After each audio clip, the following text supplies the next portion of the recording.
Tomorrow is a big day for the XRP community as Brad Garlinghouse, the CEO of Ripple Labs, is going to be appearing on a 60 Minutes. Tomorrow is the 8th of December. This is Brad Garlinghouse announcing this himself. What we're going to do to start the video off is play the two clips that have been released so far by 60 Minutes. Of course, you're going to have the full interview tomorrow. And this couldn't be happening at a more interesting time, given everything that's going on with the United States. And you've really got to ask the question, why now? Why have they chosen to interview Brad Garlinghouse, the CEO of Ripple, somebody that is ultimately in charge of, I guess, XRP's success? Why have they chosen to interview him now? And what comes out in that interview tomorrow, I think, is going to be rather interesting. Of course, there are two clips on the back end of this. We're going to play them both. And actually, XRP is in a pretty damn good position, isn't it? You know, we were very much expecting this kind of a move. We've got it. And ultimately, you know, we've got that $19.27 price prediction. And from today's price, that is now a diminished 700%. So it's very interesting, isn't it, that there was a lot of people out there very much doubting the notion that XRP can get to $17, and now they've gone very quiet. They've somewhat disappeared from the comment section. So let's go ahead now and play the two clips of what's been announced on the 60 Minutes, or what we have so far from 60 Minutes. And then we're going to be talking and listening to an explanation of XRP from Chris Larsen, who was one of the people that took XRP over from Fargo. I'm not quite sure what the correct pronunciation of that was. Ripple as a company was actually created in 2004, so it's actually older than Bitcoin. Of course, they didn't have the distributed ledger element there. We'll relate that to a Wells Fargo article talking about the Internet of Value, and then talk about how the Internet of Value is essentially being enabled. Chris talks about it, but there's news from the Faster Payments Council, which has members from Netflix, Walmart, Target, BNY, you know, the Treasury Secretary, all kinds of individuals. And actually, Ripple is kind of going to play a leading role in creating their version of the Internet of Value. And Pat Thelen, Ripple's Pat Thelen, actually talks about this, and we've got a clip for it. So this is going to be quite a long video, but let's start things off with that have come out so far from 60 Minutes, giving us a hint of what's to come tomorrow. Crypto for all of us. Brad Garlinghouse's cryptocurrency company and two others contributed $144 million to support pro-crypto Republicans and Democrats running for Congress. 85% won. It's incredible. So, in your mind, is the message for any lawmaker looking to run for office that they have to take your industry seriously? Fear your industry? Ripple CEO Brad Garlinghouse says the SEC's approach was the main reason his company and two others created the biggest industry super PAC called Fairshake. People are like, why did these companies come together and organize and say, this matters? And it's a reaction to a war on crypto. So if there had been a different SEC chair than Gary Gensler? I'm not sure Fairshake would exist. Really? Absolutely. In response, an SEC spokesperson said any amount spent by the crypto industry on legal defense or influence peddling pales in comparison to the savings lost by crypto investors to frauds and failures. I actually find the comment from the SEC absolutely hilarious, because they've done absolutely nothing to protect those customers that they claim to have dominion over, as they've sort of claimed to have dominion over this industry. And sort of labeled everything as security. I mean, that is just irony and kind of gaslighting at its finest. But it is very interesting. All of this happening for Ripple, XRP, and the light that's going to be shed and the attention that's going to be brought to Ripple and XRP tomorrow can't be understated. And why now? Why is all this happening now? It's very interesting. There's no doubt in my mind that XRP is going to play a significant role in the world that we're moving towards. And let's talk about that role. Let's now run a clip of Chris Larsen, one of the co-founders of Ripple, actually talking about XRP's role and why it's going to be adopted. Let's play that clip. But what we believe will happen is that most market makers, in filling out the world of exchanging value from anything of value, again, currencies, merchant reward points, airline miles, gold, silver, anything that you define as value, most people will actually, most market makers will use XRP. Because as a currency without a counterparty, it is a completely unique thing in the protocol, just like Bitcoin is completely unique.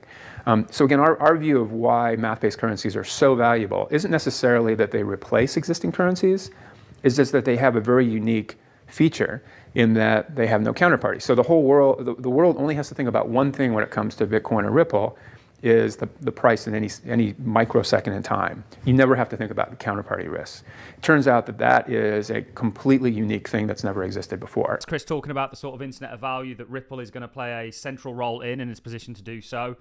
I spent a lot of time actually looking at this back when it was originally released in 2020. And this was from Wells Fargo. And they essentially talk about this transformation that's taking place. And that's going to bring us perfectly on to faster payments. And Ripple, of course, is on the board of faster payments, along with some of the largest companies in America, talking about actually what's going on here. So they compare, obviously, the internet of information and the internet of value, which they believe started, of course, with the Bitcoin Genesis blocks, and not just the Bitcoin white paper in 2008, the Bitcoin Genesis block that came later on. And of course, they've got XRP very, very clearly sort of mentioned here, and they talk about the differences here: money, loans, securities, etc., etc., etc. And securities, I mean, you're literally going to see, I honestly believe this, guys, hundreds of trillions of dollars ran on the XRP ledger, potentially. Certainly tens of trillions into the future, perhaps hundreds. What we're going to do now is we're going to talk about a company, a council called Faster Payments Council. Now, Faster Payments has on the board of directors some of the largest representatives from companies within America, like BNY, like Jack Henry's Treasury and Secretary, like Walmart, Netflix, Target, National Consumer Law Center, North American Banking Company, etc., etc., etc. You know, there are some absolutely Visa, MasterCard, the Clearinghouse, massive names on here. You know, and it just continues. First Bank, NASDAQ, you know, etc., etc., etc. I mean, you can just see the absolute wealth of Wells Fargo, Ripple, of course. You can just see the wealth of individuals on here, and it doesn't just stop there. I mean, look at this. Anybody who's anybody within America is essentially represented by the Faster Payments Council. And actually, what we're going to do is we're going to play a clip of Pat Phelan, Ripple's Pat Phelan, who is on the Faster Payments Council speaking about the future of crypto adoption in the US and the internet of value, which Chris Larson mentioned, Wells Fargo's article mentioned, and that's essentially what's coming. Let's dive into this clip. Hello, everyone. I'm Pat Thielen. I'm the Vice President of Global Account Management at Ripple. We truly believe that there is an internet of value coming, much like the internet provided with communications and email in the 90s and through the beginning of the millennium. Today, the payment system is advancing. And unlike a lot of the other crypto players in Ripple's space, we truly believe that the revolution is going to occur from within. So the ecosystem that the U.S. Faster Payments Council has put together will be those players that will make sure we advance the industry. The working groups that are coming out, it's the cross-border, the QR, the directory model. These are really opportunities to take that user experience, the interoperability that has been designed in the other initiatives, and really apply it to real-world problems. Many countries have leapfrogged the U.S. in real-time payments, so this is a real opportunity for us to leverage a body like this. The playing field is set, and you can either sit on the sidelines or suit up with U.S. Faster Payments Council and change the game. Just set, ladies and gentlemen, and XRP is going to play a front and center role, ultimately. It really, really can't be understated. This was an interesting tweet on the back end of all this from Mr. Man, actually a good guy to follow over on Twitter if you're not already. Ripple and Faster Payments Council. The Faster Payments Council recently stated that for currency conversion to take place, a company such as Ripple is the go-to company. Keep in mind, Ripple is a member of the Faster Payments Council, who are the Faster Payments Council. The FPC is an industry-led membership organization whose mission is to facilitate a world-class payment system where America can safely and securely pay anyone, anywhere at any time with near immediate funds available. And this, of course, is from the Faster Council themselves. Inevitably, there will be some differences in the timing of settlements between cross-border and digital assets, but currency conversion is required for both. Where the conversion takes place for digital assets remains to be seen, although it is likely to be housed on DLT. Companies like Ripple, Visa, and MasterCard are likely to vie for dominance in the space. The stage is absolutely set. It's important that one reason that we've sort of certainly we've been looking at the technical pattern that XRP has been in, saying something big is coming fundamentally. This is it. XRP is going to play a vital role in the new internet of value that we are on the doorstep of, and I believe that has been the plan since 2004 when Ripple as a company was created. There's lots of dots that you can connect around the whole plan. We've moved away from Satoshi's vision of combating the traditional financial systems and providing alternatives to fiat to actually now being an industry that is largely, its biggest use case is actually going to be enabling the kind of globalization of the traditional financial system.